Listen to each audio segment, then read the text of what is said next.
our buyer wants to hear from our buyer, right? They don't necessarily want to hear from us. And so by having our prospects and buyers and customers and things in our content, it allows potentially other people in the industry to see themselves in our content through us. I'm Nicole MacLean, and this is Content Matters, created in partnership with Share Your Genius. Our show consists of 3 parts. One, where we pull in other Composely team members to talk about content that matters to you, like a viral LinkedIn post or the latest trend. The second always includes an in-depth interview with a leading marketer, sharing actionable insights and a little inspiration. And finally, you won't want to miss the last segment, aptly called Friends Matter, where we're shouting out some of your friends and mine for their content wins in B2B marketing. Let's cut through the marketing chaos together. Ashley, welcome back to the show. Thank you. So glad to be here. Yes, I have to say, I do think that your Composely chat has been one of our most popular of the entire show. I'm honored. So we're honored that you would come back to share your knowledge with us. Thanks, everybody. For those of you who missed out on this famous episode segment, Ashley is the chief editor at Composely. So she is the go-to on all things content, editing, writing, which is exactly what we're going to talk about today. All things. Literally on writing and editing. So it's very apropos. Okay, I don't know what it is, but recently we've been getting so many more asks about, like, we just need you to edit this, or can you have a subject matter expert person review this, but like don't change anything, but only change this, or we wrote this stuff with AI, but can someone edit it? And I think when we actually get down to understanding and defining what they want, it never really is actually editing. And so I thought it would be good just to maybe help non-career writers or career editors better understand the nuances so that they can have just more collaborative conversations with a writing resource. Sure. So that makes me think I have similar conversations all the time about what is writing, what is editing, who does what. Is the editor just, I'll go to parties and people are like, oh, about to correct my grammar. And it's not. At first you said, I'm going to parties. And I'm like, why are you talking about writing when you're at parties? That's a great question, because people are like, well, what do you do? These are not fun parties, right? These are like dinner parties. Yeah. And people hear you're an editor and they're like, oh, great. You're going to know everything I'm saying wrong. And it's not that in life. It's not that in content editing either. It's really, as a content editor, I think of the role more as about just trying to improve the content quality. Yes, if there's a typo, I'm going to fix it. If there should be a comma here, I'm going to add it. If this sentence doesn't match the brand voice, let's tweak it. Maybe if Nicole made up a word in our marketing copy, Ashley's going to gently tap me on the shoulder. Because it's going to help in the end. It does. A lot of it, too, is about reader intent. The flow of the copy. Does it make sense? Are we answering people's questions? And I think that's where writers can get, I don't want to say lost, because they're not lost, but they've got a content brief. They've got a lot of information they need to put in here. And they're doing a bunch of research on the side, trying to figure out the best way to organize it.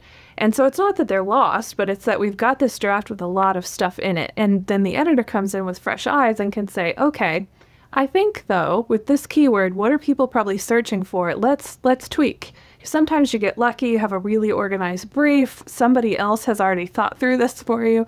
But a lot of what editors do is really just try to smooth it out and think about, at the end of the day, the reader who's going to read this. We're really trying to help them have the best time reading it and learn as much as they can, or be inspired in whatever way they're supposed to be inspired to take the next steps. Which makes sense. And a lot of people don't have the luxury of having maybe a writer and an editor on staff. And so I think there has been this conglomeration where you think if you're getting someone who writes, they are an editor. And vice versa. If you have an editor, well, of course, they must be a really great writer. If they're it's just kind of one and the same.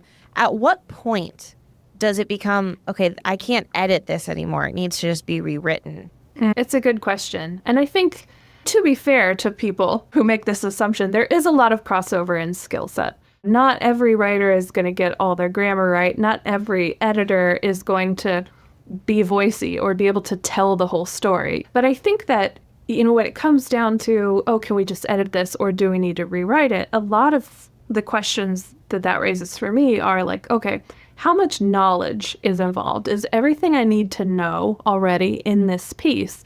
If yes, maybe I can do what I would call line editing. Is there a writer I can kick this back to? And here's some comments. You might want to expand here, develop this idea more. If there's not a writer in the loop, then I need all of the information already in that document to then be able to tweak. If it's something where, hey, we need to reframe this. We're doing a rebrand. This isn't quite how we talk about this anymore. Like, okay, how do you talk about it now? Things like that. Or like, hey, this is fairly outdated. We got to go do some more research and add more recent stats because this thing has really changed. Then, okay, could I do that? Like, as a person, probably. But that's typically in content marketing workflow anyway. That's the kind of stuff writers are doing. Here's your topic. Here's your challenge. Do the research, find out what's out there right now, and come up with a good solid draft. So that kind of heavier lift stuff, I would say it's likely better to have a writer in the loop because they're your researchers, they're editors too, but good SEO writers are thinking about search intent, how to frame this, what else is out in the market right now, what are our competitors doing, how should we organize this so we can rank. Editors think about that too, but just the more people you can have in the loop on something that's a heavy lift, the better, I think. I think that's helpful. Any tips you would give to maybe a marketer who is content adjacent, but they wouldn't identify as a writer? How can they have a good conversation to kind of figure out the resources they need, how to get a piece ultimately to be at the level that they're looking for? Yeah, it's a good question. My first question would be like, okay, what piece are we talking about? And does it exist yet in any form or not? Fair, yes. I think that's a good point. Maybe both is like, hey, we have something that our CEO wrote and there's some good nuggets, but it's not ready to go. Mm-hmm. And then something that maybe let's look at, hey, I did this in AI and I just need someone to like take a look at it. Yeah. I think those are a couple pretty common scenarios. I think there are follow-up questions, which we don't have to get into all of them. I'll just list some because it may be helpful for people, like mental checklisting. Like, okay, do we have an existing draft? Who wrote it and how much do we trust them? Because I think the answer, if it's the CEO, we trust the knowledge here. We maybe don't trust the brand voice or the organization or the commas or whatever. If it's AI, okay, we trust that this is clean and readable, but do we think it's right?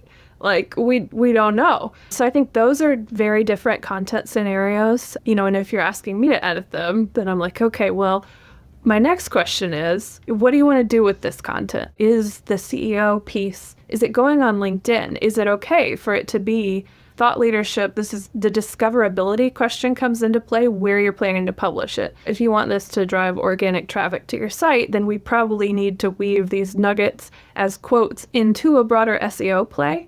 And then we need to be thinking about topic ideation, the kind of keywords we want to target, and then use those quotes to build authority within a broader piece. And that's probably where you want SEO support and writer support.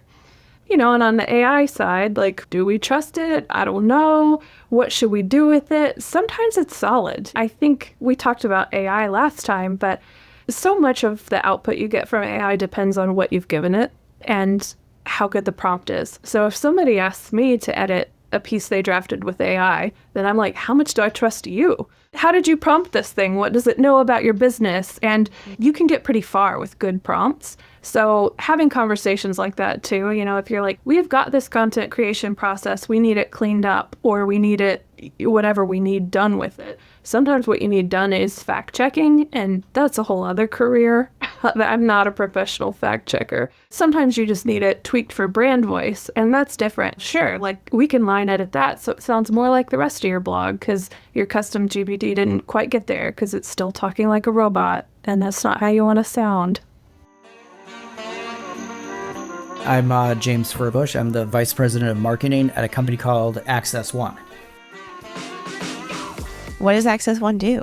Yeah, I'm glad you asked. So AccessOne, we are in the healthcare patient payment space. So within healthcare, patients, when they have to pay their bill, We basically make tools and services for hospitals and health systems in order to make it easy and affordable for patients to pay their medical bills. And so we have two main products. One is what I call the easy button. It's a sort of text to pay. So if you've ever gone to the doctor, you've gotten your bill, chances are pretty good that that bill has arrived in an envelope via the mail. And then you have to figure out, okay, do I have to log into a portal or whatever? It's a very kludgy and antiquated kind of way to pay bills. So our mobile pay product, instead of mailing it, we can text it to you. So we text you the statement, and then because it's on a mobile device, it has the payment credit card on file. You can just pay directly from that same pane of glass. So that's one. And then the other one is it's like patient financing program. So we offer 0% interest loans to patients for if you go to the hospital and you have a very large bill that you can't afford, which is often the case now because of high deductible health plans. And so if you get a bill and you're like, geez, it's $1,000 or whatever it is, most patients can't pay in full if it's more than $500. So if a health system partners with us, we enable their patients to pay that sort of balance back over time, interest-free, in a way that sort of works for them and their families. What a meaningful mission. It's very meaningful, and it's become only more meaningful over the last 10 years and change, not just for patients, but for hospitals and health systems too. I don't want to necessarily get on my soapbox because I know we're talking about content, but even for hospitals and health systems, our partners, they are losing revenue because it's so hard to collect from patients. Most patients actually don't pay their bills back, frankly. And as a result, hospitals and health systems lose enormous amounts of revenue that they have to write off to bad debt and just basically hope and pray that they will be able to collect. In some ways, the money that they lose out on by not collecting, can be 35% of their total revenue in some ways. If you think about it, like they're losing out on being able to hire doctors and nurses, staffing ICU beds, providing more care. So the more that they can collect on that side, the more care that they can provide. It just creates this cycle. So we feel super passionate that we're helping patients. Absolutely. They need help paying their bills. Healthcare in the US has become so expensive. And we're also helping hospitals and health systems. And so I think we're sort of bridging what we call it as we're bridging that affordability gap that has happened in healthcare. And so, yeah, it's a super important mission that I think everyone at AccessOne is, when we start talking, I do think that sort of passion comes through. Absolutely. I'm really excited for this episode in particular because last episode, we had an expert in SEO and we talked all about the good, the bad, the evolution of SEO, and having you and talking about where you sit, not that SEO can't be helpful and isn't a great tactic, but you are in a very clear niche market. You have a very clear ICP. You know who you're going after from a target market. Sometimes those content for SEO isn't necessarily the top priority. So I'm interested to be able to compare and contrast the two different strategies for our listeners that maybe live in both camps. And especially when you think of the regulatory pieces that I'm sure you have to balance in content too. So just give the maybe roadmap for our listeners of where we're probably going to dive in. But how does content take a role in your marketing strategy? I mean, it's basically everything. So content is everything for us. We are very much content-led growth, I think, on the marketing side. And the reason for that is our deal cycles are not fast. Probably a year-long sales cycle isn't uncommon. A year, if that's a fast deal. I think we had a deal recently close in 9 months, 13 months, and it was like, that was like lightning, an anomaly. I mean, our deals are probably closer to 18 months plus-ish, 15 months, 18, like they're a year plus, and sometimes longer too, right? I think we have an account we've been working. I was just talking to the sales guy, one of my sales guys, counterparts, and we were like, did we do that RFP? Was that a year ago, 2 years ago? Like it was so long ago, we couldn't even remember like exactly when we had done that RFP.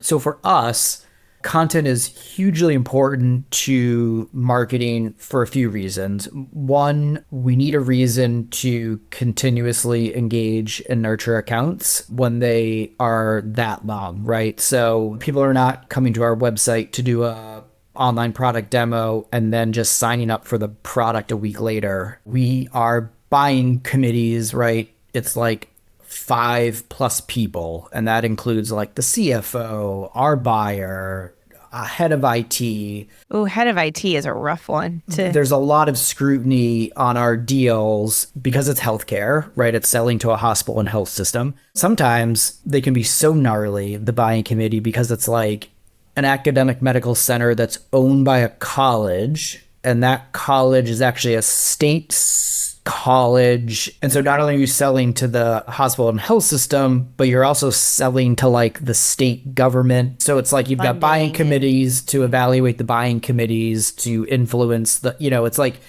insane, as you would think. So that's one. And then two is content is so important as well because it allows us to sort of build relationships at scale. Our sales teams can't be everywhere. They can't be working every account. They can't be doing all the things that they need to do. We run very lean. And so for us, content and sort of some of the things that we do allows us to build relationships at accounts and sort of do that in a way that feels good, right? Like we have a podcast, we've gone kind of all in on video and social and things like that. And so sort of that allows us to feature the buyer, right? Like I do think there's something to be said that product content and all of that is super important. I don't want to necessarily like brush that aside. But for us, I think our buyer wants to hear from our buyer, right? They don't necessarily want to hear from us. And so by having our prospects and buyers and customers and things in our content, it allows potentially other people in the industry to see themselves in our content through us. Yeah, I love what you said on video, social, and the featuring the buyer is such a great strategy of content. I almost see you furthering your mission of bridging a gap. Your product and services can bridge a gap between patient and healthcare, but even your content's bridging a gap between buyers at different hospitals so that they can learn from each other. I would agree with that. I think one of the things that I noticed, so we do our podcast, our show is called the RCM Ladder. So we sell to revenue cycle management professionals. It's a very sort of niche job title, but it's become a very important one in healthcare. And essentially you can think about it as like, they are basically like the operation and financial professionals within a health system. So they do everything from scheduling a patient visit to collecting payment and dealing with like insurance. So it sort of runs the gamut all throughout the health system. They almost at this point do everything but provide clinical care. There are some trade shows, trade publications and things that are really important in that space, but there also wasn't a lot of like, if you're a revenue cycle professional, how do you go from I'm doing the front desk check-in, but I actually want to be a manager or a vice president? It's just very basic, like professional development content. And so we sort of took our podcast and made it a professional development podcast for revenue cycle professionals. So it took a lot of research to figure out where there was a gap in the market in terms of like the content being developed. Because you can go anywhere and it's like, here are the metrics you need to care about, and here's how you should do this and measure that and do this system. But there wasn't really a lot of like, what do you need to do if you're at a large hospital and health system? Like, how do you stand out? What are the things you need to do? So the idea was to then be able to go and interview like VPs and directors and then get their advice and talk to them about their careers and really learn their story and figure out like how they got where they got to, and then be able to like share that back, repackage it and share it back up a million different ways with the industry, other people in the industry. So, well, and that's so smart knowing that you have the long game. You're already in the long game with your sales cycles. So going and kind of building those relationships with the future leaders, your future buyers, and building that brand relationship.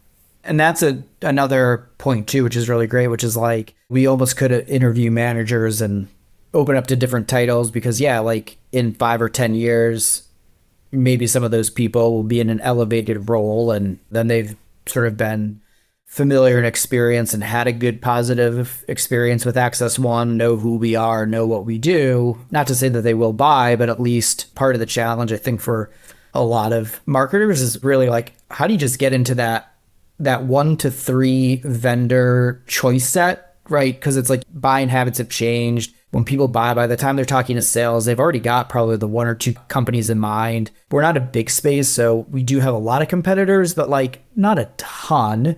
And so it's really like, how do we kind of position ourselves to be in that sort of early choice? Do you think that's where marketers should be thinking now? Or do you think it's dependent on the industry and the space? But is it marketers' job just to get the brand in the top 3 considerations and it's sales' job to win?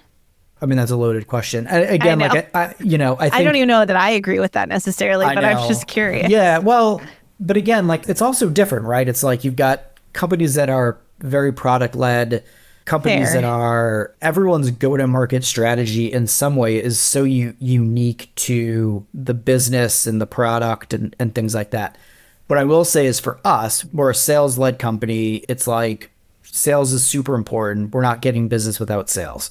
And so because of that... I guess my statement only really applies to sales-led. Well, but... Product-led is a good call out. Yeah, but I do think for me, marketing's job is not just to get in that top 3, right? Because part of it is then like, at the end of the day, like I want to do everything I can to make the job of sales as easy as possible.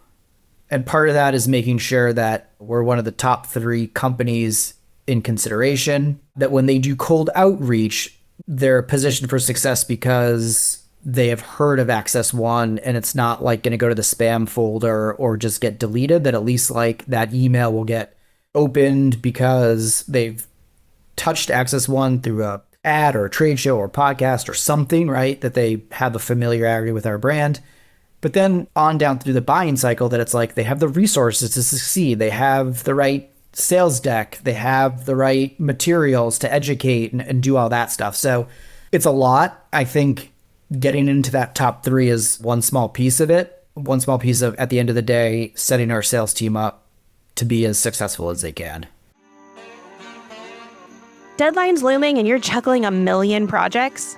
Maybe you've tried outsourcing to an agency before, but how can you be sure that they're going to deliver on your specific goals, on time, and on budget? Well, look no further than Clutch, the #1 leading marketplace for B2B service providers. Clutch streamlines your search, helping you kick off projects faster so you can focus on what you do best. On Clutch, you can select from over 2,000 unique services and specialties to quickly narrow in on a comprehensive list of the agencies best for your project. Then filter down to a short list of qualified providers through filters, or use Clutch's project brief technology to match you to the best fits. From there, just compare the providers by reading in-depth verified client reviews to learn more about the work that these agencies have done for businesses like yours, so you can make a confident hiring decision. Get matched to the best agencies for your business and request quotes at clutch.co/content matters. You'll be one step closer to having those projects off your never-ending to-do list, so you can shift focus back to the big picture. That's clutch.co/content matters. The reality is everything is marketing's job, or maybe not job, but we have an opportunity to really impact the entire life cycle. Yeah, and I think that is everything from awareness to account intelligence, competitive intelligence, pricing, packaging. I mean, all of that stuff, right? I do think that marketing for a long time, hasn't done necessarily a great job at telling that full story of like everything that we touch. I often sometimes feel like, what's the scene in Lion King where Mufasa looks at everything Simba, the everything the light touches is like your kingdom. And sometimes I feel that's kind of about marketing. I agree. Sometimes I don't think the other kingdoms understand that.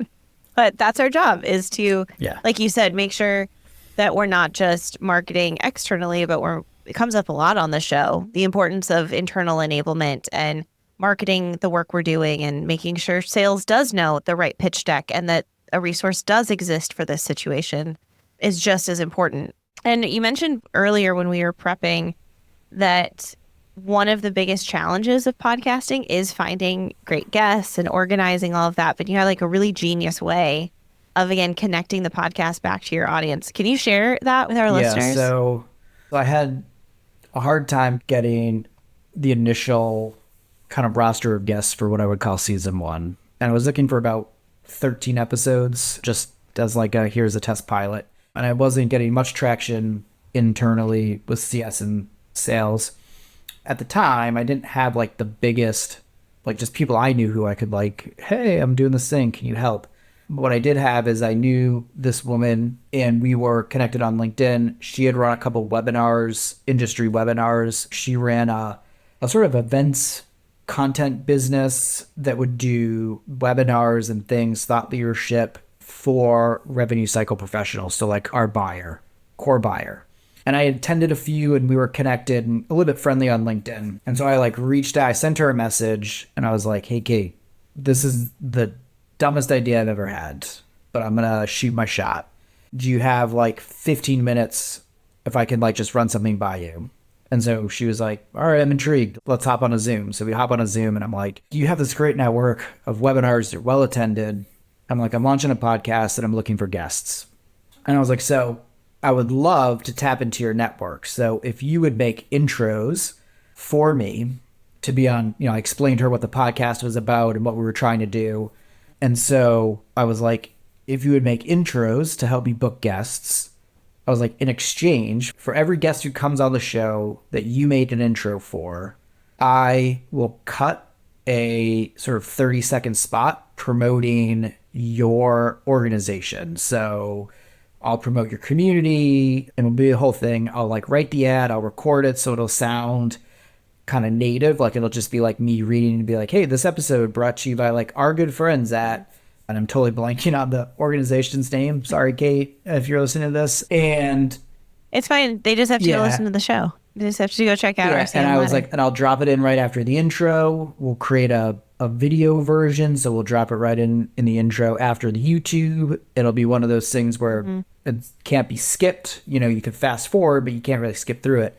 She was like, awesome. Love it. She was just like, tell me what you're looking for. And then within a week, she all of a sudden just sees like, hi, so-and-so, I want to introduce you to James, like my good friend, like da-da-da.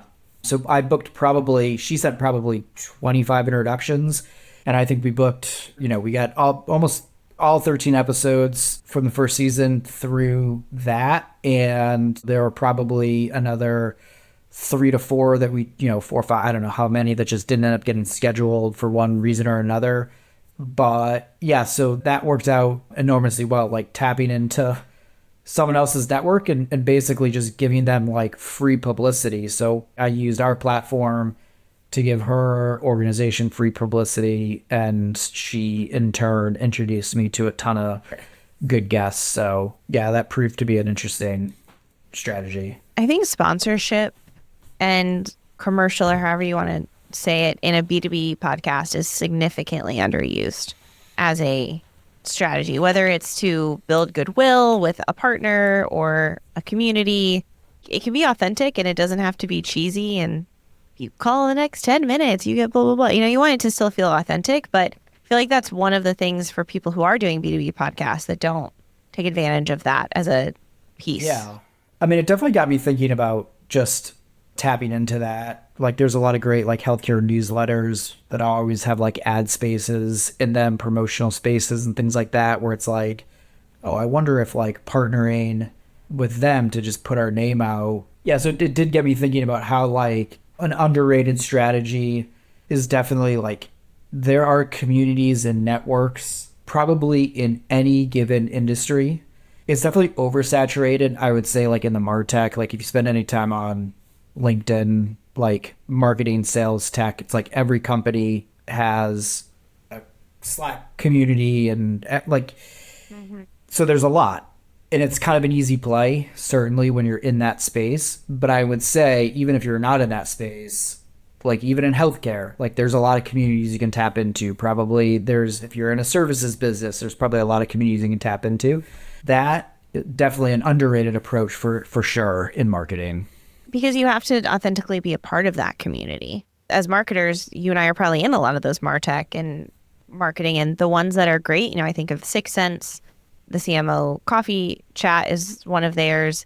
It's special because you have people who just genuinely want to help and share their knowledge or connect.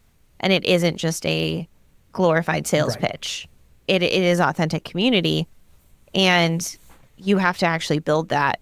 And as Sixth Sense or whoever is organizing the community, you have to steward that authentic connection. And then if you're going to be a part of it, you have to kind of meet that where it is. And if you just come in and pitch all the time, it's not going to actually get you what you're looking for. It's so hard too, because I would say, like, I have the utmost respect for anyone who is doing that and hasn't, especially on the vendor side, and hasn't sort of turned it into a consistent sales pitch. Because I would imagine there's a lot of downward pressure, right, from the C-suite to that sort of community manager, where it's like, how are we not leveraging this for more pipeline and sales and blah, blah, blah, and all that. And sort of to really keep that pristine and gated, I would imagine, is an enormous challenge. It's why I would probably never want to launch a community myself. Like, I'm getting anxiety just thinking about that.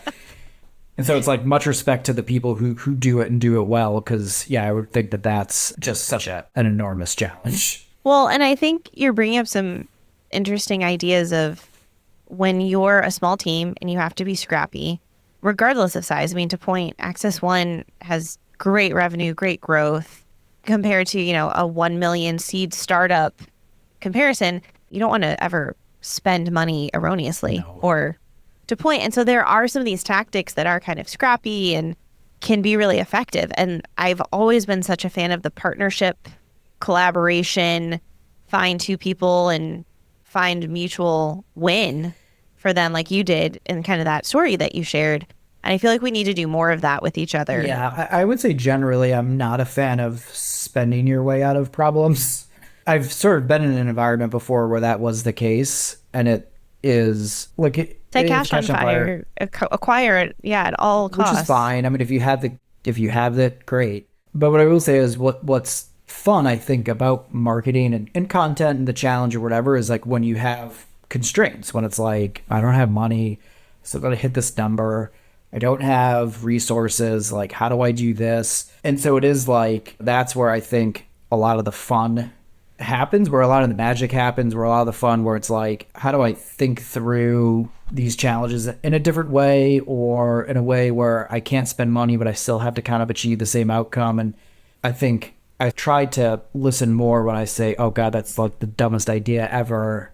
And then like actually not dismiss it, where it is like, okay, that's a dumb idea, but I'm going to listen to it and see where it goes. Because I think sometimes when you have those like dumb ideas, they are actually probably some of the best ideas.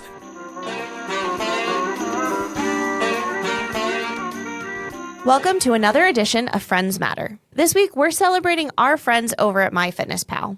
If you joined our webinar series last May, then you likely heard from Lauren Joskowitz, the editorial director at MFP, talk about how she and her team used the blog to experiment with new product ideas, specifically creating a macro calculator. Well, fast forward to today, and this asset has gone through additional iterations, adding more content and a guided calculator based on competitor options, and it's now generating over 35,000 organic sessions every single month. That is just absolutely insane and really, really cool that we've gotten to follow alongside that journey and see an idea like that drive such success. Huge congrats to you, Lauren, and the MFP team. And if you know a marketer that's doing cool things, tell us about them. You can head over to Composely/friends-matter to nominate. That's compose.ly/friends-matter. Thanks for listening to this episode of Content Matters, created in partnership with Share Your Genius. If you like the show, please subscribe, leave a review, and share with a friend. Otherwise, you can find all the resources you need to stay connected with us in the show notes. Till next time.